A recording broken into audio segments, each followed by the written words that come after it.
guys, welcome again to Lulu's School of Animation. Today I'm very excited because I'm going to be presenting 12 videos, so making a series of 12 videos.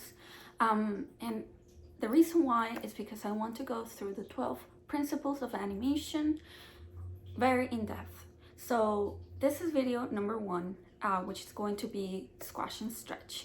So some of the principles or some of the things that they show you right before you're starting animation school is that for every animation, animators usually keep in mind 12 principles of animation. So if you do not know what those principles of animation are, that is okay because I'm gonna go over them through these videos. So again, this is going to be a series of 12 videos, so definitely stick around for that. I will be posting them every single week so that you have something to look forward to. So let's go ahead and start with squash and stretch.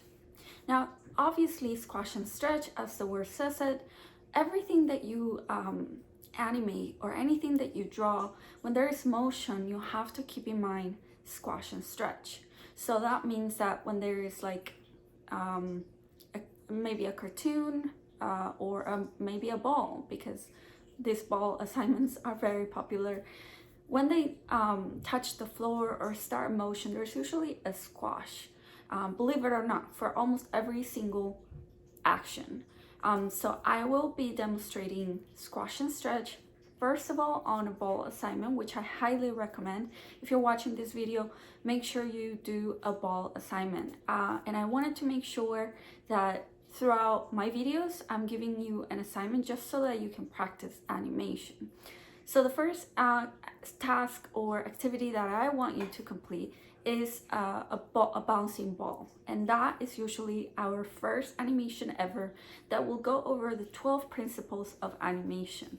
So again, squash and stretch, we are going to also take a look at squash and stretch on a face. So let's take a look at it, and I hope you enjoy this. Okay, so we are going to start by just grabbing paper. I've done some lines. Just if you see those lines, I just want to make sure that the camera is actually on the right area of the paper. Now right here, I'm doing construction lines. I think every animator knows that construction lines are very good because it helps you really build and construct your character evenly. This is a quick drawing, so it's not going to be, it's not going to be perfect, but I just want to make sure I just show the squash and stretch, and you guys are able to see it on an actual face, which usually wouldn't happen, right? A face doesn't, it's not elastic. It's not, but like for animation, we do actually make sure that before an action happens, such as a smile or something, there is sort of a squash on a face. It's very popular. However, you can think of anything that might squash, maybe someone jumping, maybe someone just preparing themselves for a jump, or even on a walk. Sometimes you could add squash just to give a little bit more character to your walk. Right here, you guys can see that I have already stretched the face upwards, just so that, you know, it's more happy, it's more exaggerated, and that just makes it more like a good animation.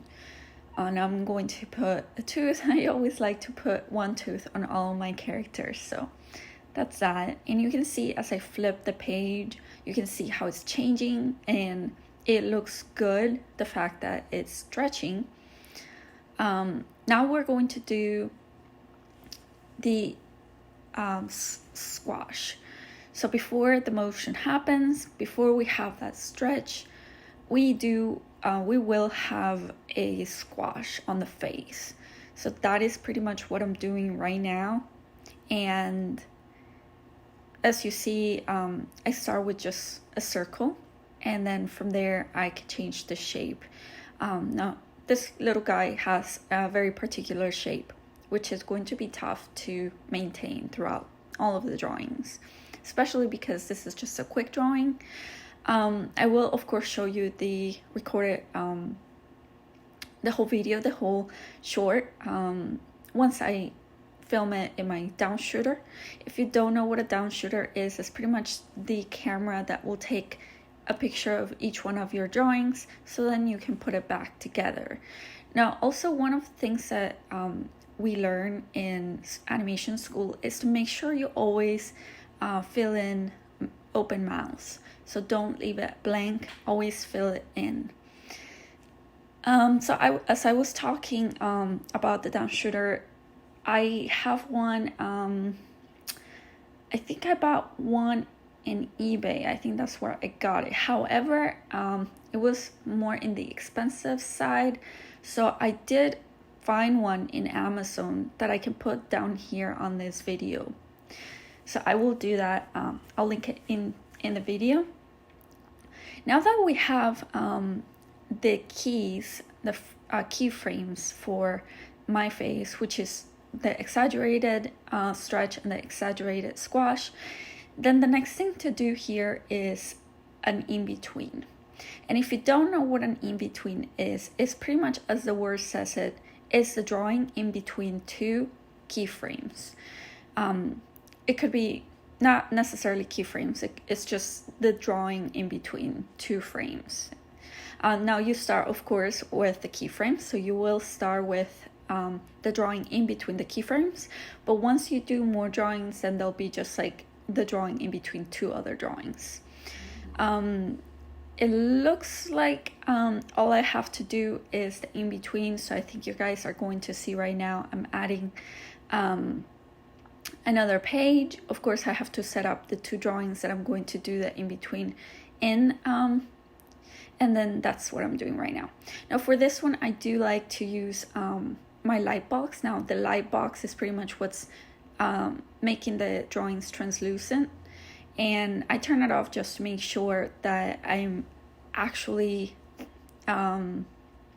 drawing well. Sometimes if you have the light, you can't see what you're drawing, so it just turns out to be very messy. So I usually try to turn off the light every now and then. You can also flip, of course. The more professional animators usually just tend to flip rather than using the light. The light is just to support that the fact that you have other drawings underneath, so you are able to see them. So this right here is the in-between. Again, I'm drawing a little messy because this is just a quick drawing that I really wanted to emphasize for this stretch and squash and stretch. So yeah, I think that's all I have to say. I will show you the result, and I might even add color to it just for you to see this little rough drawing. So stick around for that, and I'm just going to make this go a little faster, this ending. All right, well, I'll see you guys in just a second after I shoot my film.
All right, it looks like now we have six frames of animation.